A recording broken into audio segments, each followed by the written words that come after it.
Hail the King and Queen of Sweden is made possible by a grant from Bank of Delaware, Delaware's bank, proud of our state's rich heritage and promising future.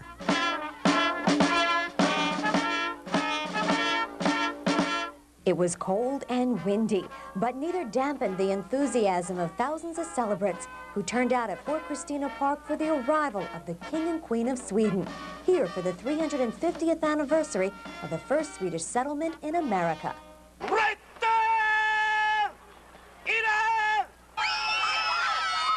I'm Swedish, or my grandmother and grandfather were Swedish. They came over at the turn of the century. And my mother and family were here in 1938 for the other ceremony. So I thought I'd carry the family tradition. Just think, we all come back in 50 years. We can say we were here in they may be back in 50 years. And you're going to come back in 50 years, aren't you? How old will you be then? You can't think that old, can you? It's easy for me. Governor, is this the first royalty you will have ever met? Yes, it is the first royalty I will have ever met. I've met a lot of pretenders, I think, in the past, but this is the first real thing, and I look forward to it. They appear to be a lovely, engaging couple, and we're delighted with the celebration and connection with Sweden, and it should be a lot of fun, although cold.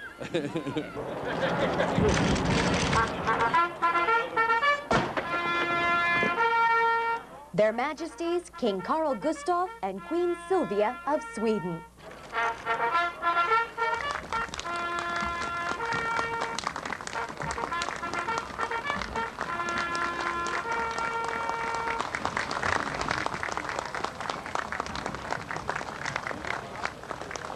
(1988) has been declared the year of New Sweden by the Congress of the United States, and also has been so designated by the President Reagan. I take great pride in this honor bestowed upon my country. The proclamation of the year of New Sweden reflects the genuine interest among the American people for the history of their country. Today, most Americans don't know that the Swedish were among the first Europeans to colonize North America. I hope that this year of New Sweden will help us focusing the attention of Americans on our common history and the significant contribution made by Swedes to the progress and development of this great country.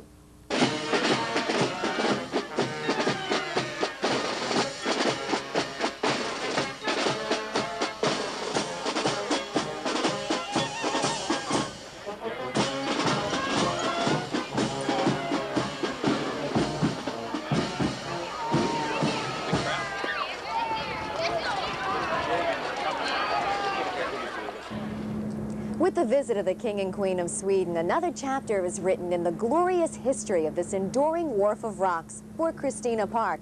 These are the very same rocks that were here when the Swedes and Finns landed 350 years ago. Brandywine blue granite, tough stuff, symbolic in a way, not only of the early settlers, but also of their descendants. Their beginnings were humble, but the Swedes soon enriched themselves and all of America for that matter, through bold pioneering in science, construction, engineering, and mechanical wonders.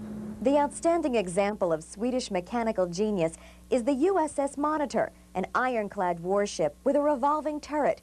John Ericsson was the inventor, and it took him 100 days to construct the Monitor after President Lincoln's War Cabinet approved the design during the Civil War. In the most celebrated battle in American naval history, the Monitor came out victorious over the Merrimack.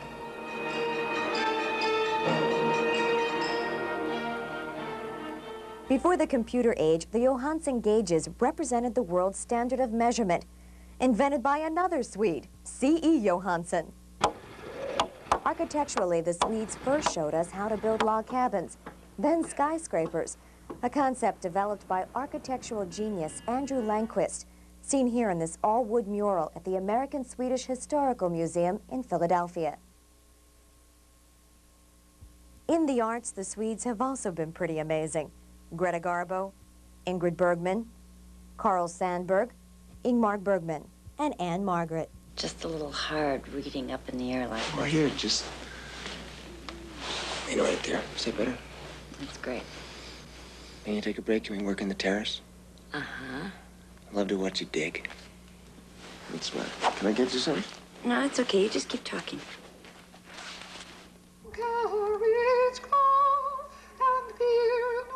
The Swedes also produce what William Penn once called fine children, who grow up to become respected Americans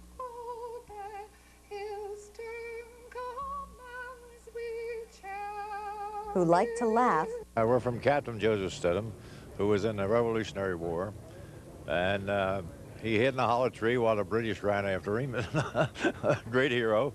And who like to talk about the ancestors they know only through history. My grandmother, on my mother's side, had to sign papers in 1953, signing off from land because she was in Sweden and had lived on land in Gotland that had been given to the king's family to live on when he was exiled.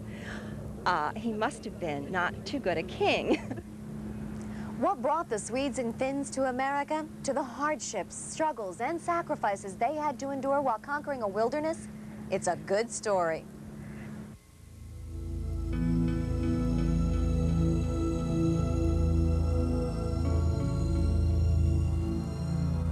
The myopical mists of time, the fog of forgotten enterprises, has left us with an image of early America. Populated by the English, of course, the Dutch, Spanish explorers. Yet a significant part of the land that became the United States had its beginnings in a royal palace in Sweden. Sweden? Amid the settlements of the resourceful Englanders and the industrious Dutch? Oh yes, indeed. New Sweden, a settlement led from 1643 to 1653 by Johan Prince to establish a trade in tobacco and furs. Soldier, able administrator, big belly, deserter, tyrant. Who am I to deny they called me all of those things? But I tell you, I cut a fine figure of a man, I did. You don't get a gut like mine by conniving, bowing, and bootlicking. No. My diet was of finer stuff. Gustavus Adolphus II, who was then King of Sweden, met the young Johan Prince and was impressed enough to launch him on the lifelong journey that ultimately would take him to a new world. I met him here in what was to become the banquet hall of the royal palace. It was a meeting that would shape my life. After meeting the king, Johan Prince went to Germany to continue his university studies in theology. And it was there that Johan instead became a soldier of the crown, rather than a fighter for the Lord.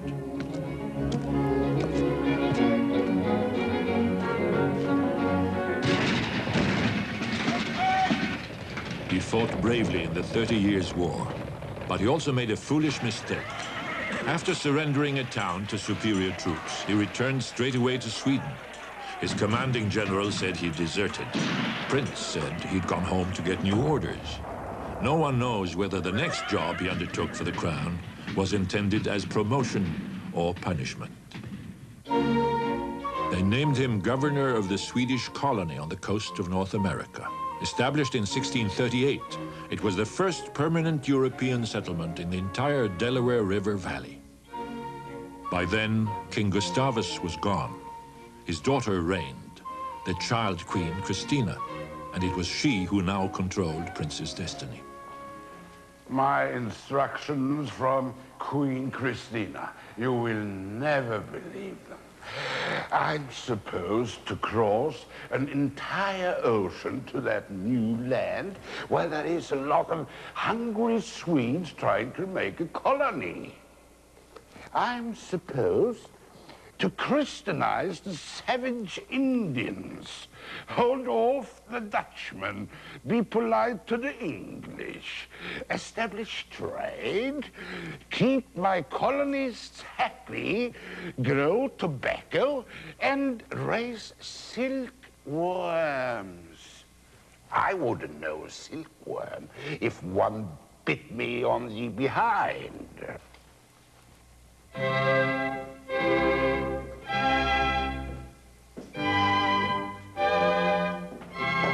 Ah, but King Gustavus, who inspired the colony shortly before his death, was no fool. It was he, after all, who invented the first practical firearm cartridge. It speeded up the charging of the muzzleloaders of the day and greatly improved their accuracy. The cartridges made a potent weapon out of the snap locks and muzzleloaders that Prince's soldiers used in New Sweden. Oh, yeah. We were a tough bunch of Swedes in that new land. Deserters, rebels, adulterers, poachers, petty criminals of one sort or another.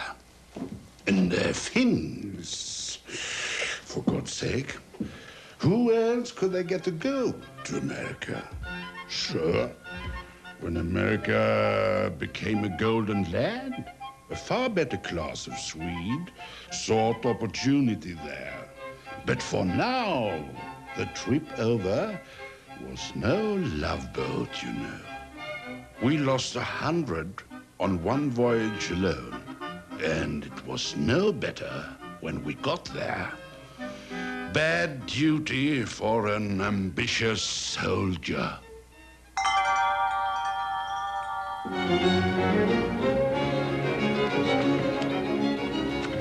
Prince and his cast-offs came ashore near what is today Wilmington, Delaware.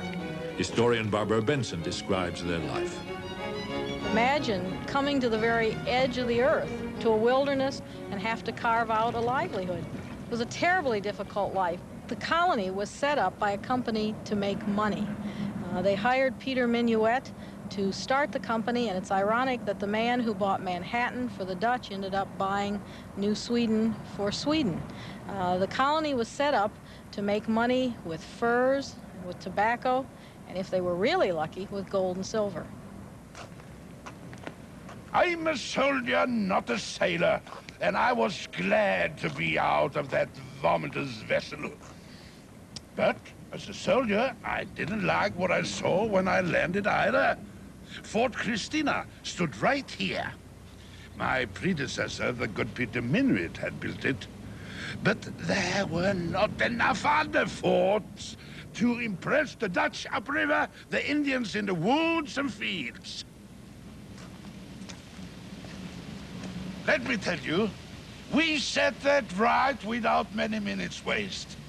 I built Fort Elfsburg up there, New Gothenburg down there, brass 12-pounders on the bastions, and soon the Dutchman complained that Governor Prince held the river for himself. You better believe I did. People should know that there was a New Sweden colony, that there were more than just English colonists in America, and that although the New Sweden colony failed politically, the settlers remained, and they had brought with them a tradition, a culture, a religion that has lasted to this very day.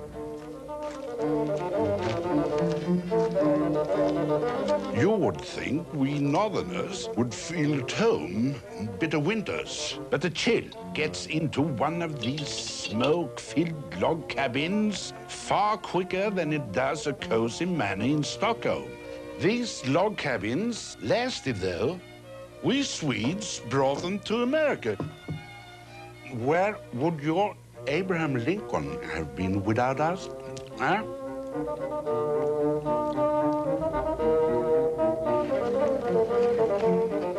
This was fertile land, let me tell you. Corn, squash, hops for beer, even tobacco.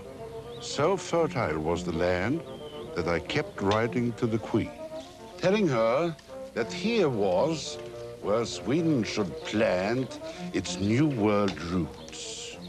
How different the world might have been had she listened.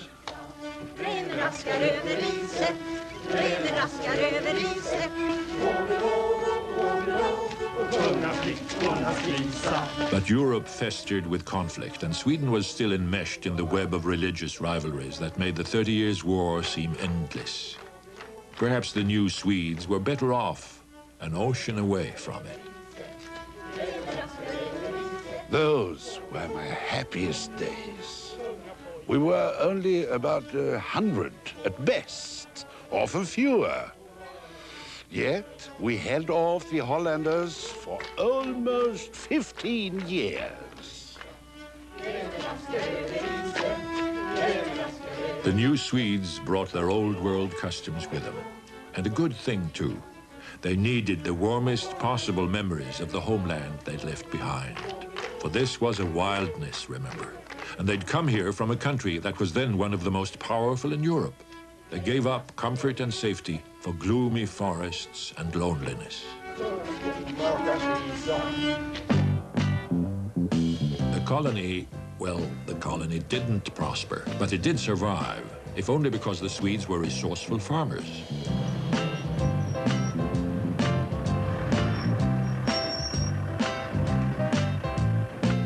Take me to Tillicum Island, my good man.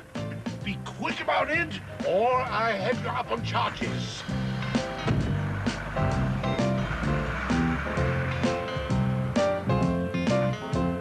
Since Sweden seemed too busy with its wars to resupply its most distant outpost, Johan Prince established trade with the Indians, trafficked in beaver pelts with the Dutch, and bought tobacco for export from the Virginia English. Soon he was able to build himself a rather grand home called Prinshof on Tillicum Island. The house was criticized for its glass windows and 2 stories, its comfortable furnishings and warmth.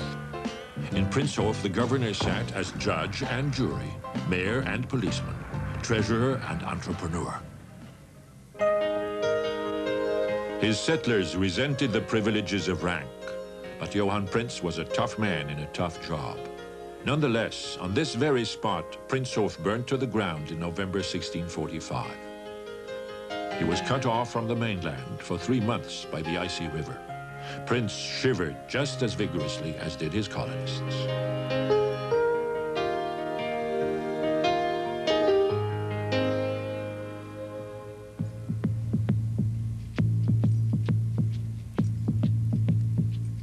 Without trade, there could be no colony. So the gentle Lenape Indians were seen as both supplier and market, a source of beaver pelts and willing consumers of Swedish wares. Indian expert Steve Warfel has studied the tribe and its dealings with these first, still unthreatening, waves of European immigration. The Lenape were a peaceful people who lived along the banks of the Delaware River. They actually helped the Swedes in their struggle for survival. Some of the life ways of the Native Americans were common to the Swedes. Swedes were accustomed to eking a living out of the forest, as were the Indians. They also enjoyed the sauna, which was a feature of the Native American lifestyle. Our research has shown that the Swedes did get along better with the Indians than did some of the other colonial powers. The primary interest of the Swedes was in trading and receiving pelts, whereas many of the other colonial powers were interested in taking the lands away from the Indians. The last full-blooded descendant of the ancient Lenape, and one of only 4 survivors who still speak the tribe's original tongue, recounts a legend that explains why the Swedes were actually welcomed. Bessie Huntersnake. A boy told his grandmother, "I saw something in the forest, in the lake, a vision of a being that had blonde hair, blue eyes, and light skin. This being told me, be prepared, be ready for us when we come, be caring and sharing, be good to us." That's all. It's short.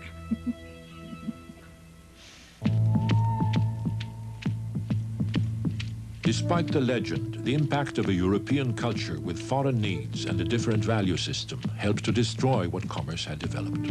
The Lenape also lost their beaver trade to the more warlike Susquehannock tribe. And because they couldn't grow tobacco as well as the colonists learned to, they had little to offer the Swedes in trade. The new Swedes did their best, however. Prince and other settlers even learned the Lenape's language and were respected for it. But nothing could replace the disappearing barter.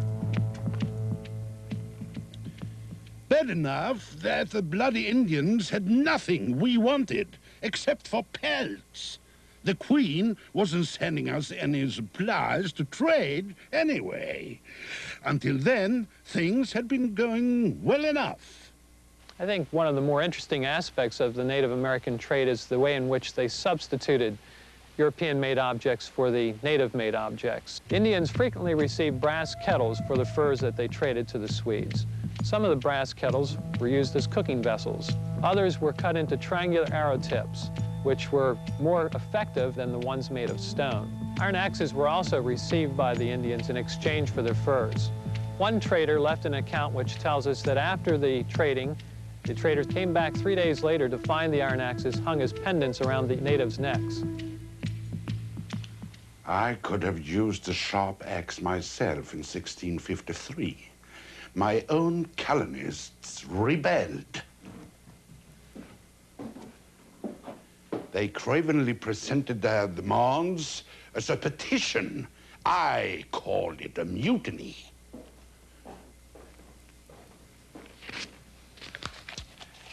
The governor has forbidden us all trade with the heathen, while making every effort to conduct it for himself, they said.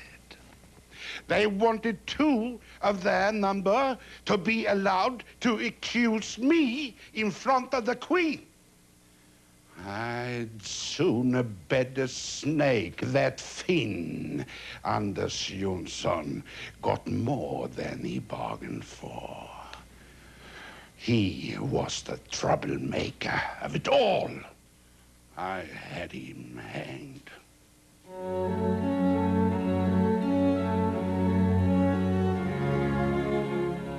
But that was the end of it, for me.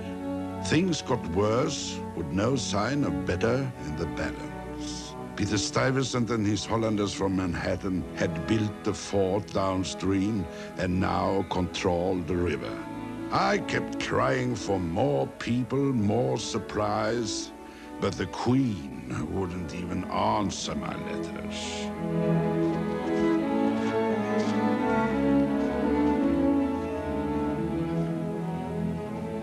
A broken Johan Prince returned to Sweden.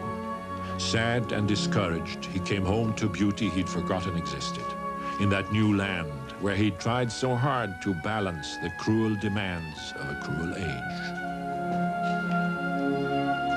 He was replaced as governor by Johan Riesing, whose first ill-advised move was to seize Stuyvesant's Fort Casimir.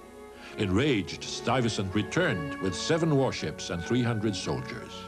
He retook his fort, gained control of the entire Delaware River area, and planted the Dutch flag where Sweden's had flown. At home in Sweden, Johan Prince eventually became governor of the county of Jönköping. The man the Indians called Wallachia, Big Belly, died in 1663 at the age of 71 after falling from a horse that doubtless was delighted to be rid of its 400-pound burden. The spirit of Sweden that we brought to the Delaware survived us all.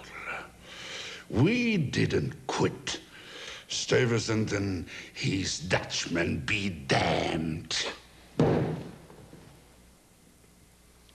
By 1663, some 700 Swedes lived in the Delaware Valley. Many of them had simply stayed on from New Sweden in a land they had come to love. With them remained the culture and the courage of a people that were among the very first Americans, a people who brought you values and traditions without which you would be immeasurably poorer. If anybody doubts it, tell him to look up old Johan Prince.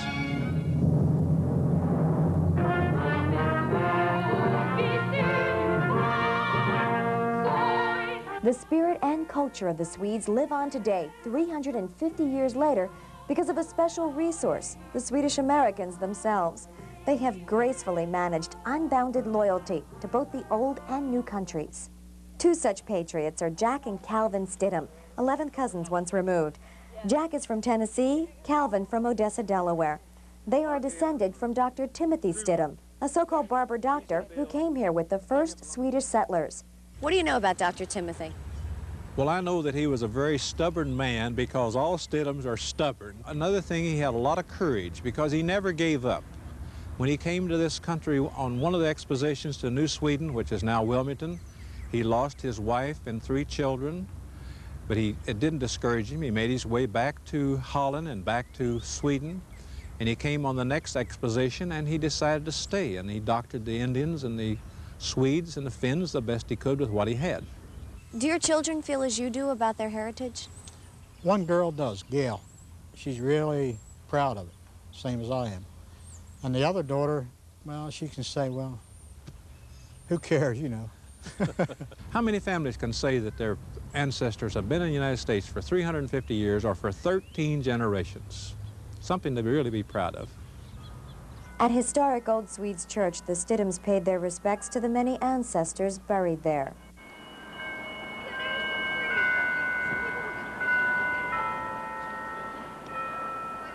Then onto the Kalmar Nickel shipyard, where construction soon will begin on a replica of the Kalmar Nickel, one of the 2 ships that brought the first Swedish settlers to Wilmington. This is a depiction of the Kalmar Nickel by artist Robert Goodyear, as the scene might have been set on that March day of 1638.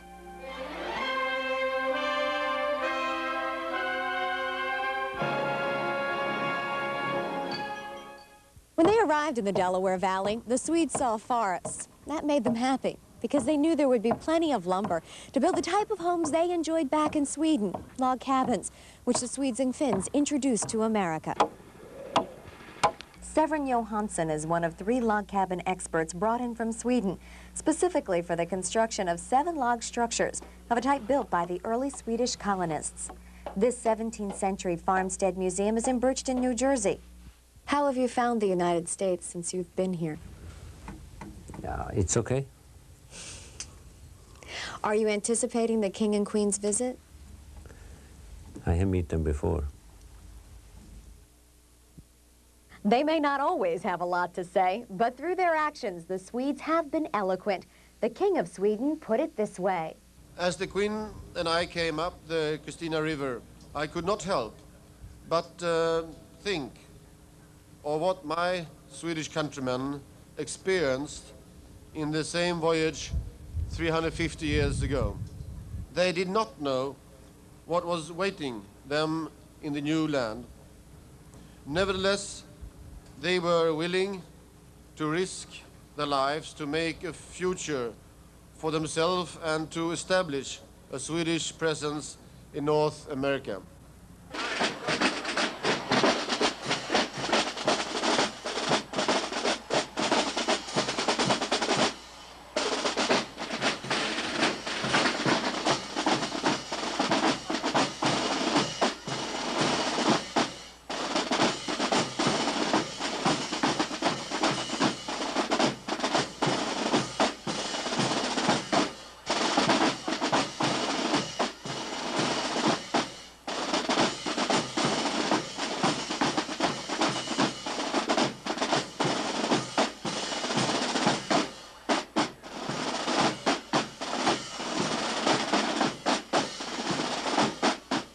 Hail the King and Queen of Sweden is made possible by a grant from Bank of Delaware, Delaware's bank, proud of our state's rich heritage and promising future.